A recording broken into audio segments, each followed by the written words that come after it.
നിങ്ങളോട് പറയാനേ ഞാൻ വന്നപ്പോൾ ഇല്ല ഉമ്മ ഭയങ്കര കൽപ്പിലാണ്. അപ്പം ഞാൻ രാവിലെ പോകുമ്പോൾ ഇവിടുന്ന് ഏറ്റു പോയതാണ്. ഇന്ന് ഞായറാഴ്ച ഒക്കെ അല്ലേ, നമുക്ക് നെയ്ച്ചോറൊക്കെ വെക്കുക, കുട്ടികളൊക്കെ ഉള്ളല്ലേ, അപ്പോൾ നെയ്ച്ചോറും കോഴിയൊക്കെ പൊരിച്ചാണിത്. എനിക്കാണെങ്കിൽ അത് 10 മിനിറ്റ് മതി ഉണ്ടാക്കാൻ.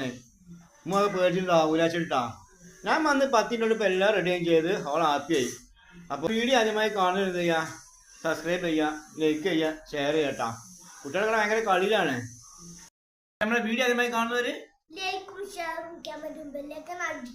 നിങ്ങൾ ഇപ്പം അറിയില്ലേ, ഇപ്പം മേലാറ്റുകാരനാട്ടാ. എന്താ പേര് പറയേ? മേച്ചല്. ആ ഓൻ ചിലപ്പോൾ ഒന്ന് പോകാറല്ലേ.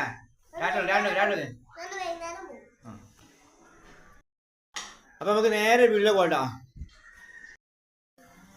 അപ്പൊ കുറച്ചു നേരം ഉമ്മ തണുത്ത്. അപ്പൊ എന്താ ഉള്ളി വെച്ചിട്ട് നെയ്ച്ചോറ്റുകളെ ചിക്കൻ കായം കൂട്ടി നെയ്ക്കിടാണ്.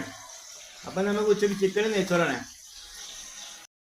കുക്കറിൽ ചിക്കൻ കറി കേട്ടാ, നെയ്ച്ചോറ്റുകളല്ലേ ചിക്കൻ ഇല്ലേ. ഇപ്പൊ ഇയാൾ തണുത്തില്ലേ, കൈ കൊള്ളണ്ട. അപ്പൊ ഇനി ബാക്കിയുള്ള വിശേഷങ്ങളൊക്കെ എന്താണ് നമ്മൾ ഇതെല്ലാം കഴിഞ്ഞിട്ട് കാണിച്ചു കേട്ടാ. ആണല്ലേ നിങ്ങൾ കൂളാതെ ശരിയായിക്കോളൂ. അപ്പൊ എല്ലാവരും വീട്ടിലും അങ്ങനെയല്ലേ, എല്ലാ പണിയും പെണ്ണുങ്ങൾ എടുക്കല്ലേ.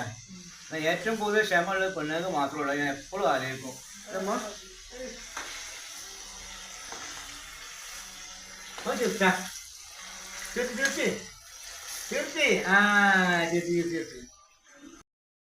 അപ്പം നമ്മളെ നെയ്ച്ചോറ് ദമ്മിടാൻ പോകട്ടാ.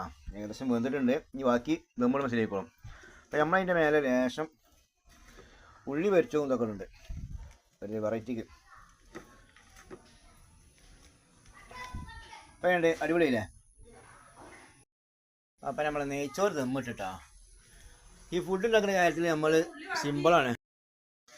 പിന്നെ ഫുഡ് ഉണ്ടാക്കാനാല് എനിക്ക് ഹൈസ്പീഡാണ്. എത്ര ടൈമാണ് ഞാൻ 10 മിനിറ്റ് 15 മിനിറ്റുള്ള എല്ലാ സംഭവം ഉണ്ടാക്കും. ഷെമൂന് ഭയങ്കര പേടിയാണ്. ഇപ്പം ഞാൻ വന്നപ്പോൾ ആകെ 1/2 മണിക്കൂർ ആയിട്ടില്ല. അപ്പോൾ നെയ്ച്ചോറായി, ചിക്കൻ കായം കൂട്ടി, ചിക്കൻ പൊരിച്ചാൻ വെച്ച് കറി ഉണ്ടാക്കിയിട്ടുള്ളൂ. ഉണ്ടാക്കിയത് പൊരിച്ചൊക്കെ അപ്പോൾ എല്ലാ ഞായറാഴ്ചയും വെള്ളിയാഴ്ചയും ചെറുതായിട്ട് വന്ന് ചെറിയ പ്രശ്നം ഉണ്ടാവും അല്ലേ. ഉപ്പുണ്ടാവാം. അടിപൊളി. ഉമ്മ എങ്ങനെ കണിഞ്ഞിപ്പ് ഉണ്ടാക്കിയാലും ബീഫ് ആയിക്കോട്ടെ ചിക്കൻ ആയിക്കോട്ടെ പൊളിച്ചു. അപ്പൊ ബാക്കി വിഷയം നമ്മളൊക്കെ ഇനി ചോറ് വയ്ക്കുമ്പോ കാണാട്ടാ ഇങ്ങനെയുള്ളത്. അപ്പൊ നമ്മൾ ഇനി ചോറ് വയ്ക്കാൻ പോകണട്ടാ. അപ്പൊ നമ്മള് ചോറ് പൊട്ടിക്കണ കാണിച്ചല്ലേ, കണ്ടു നോക്കാം. നമ്മള് ഇതാണ് നമ്മളെ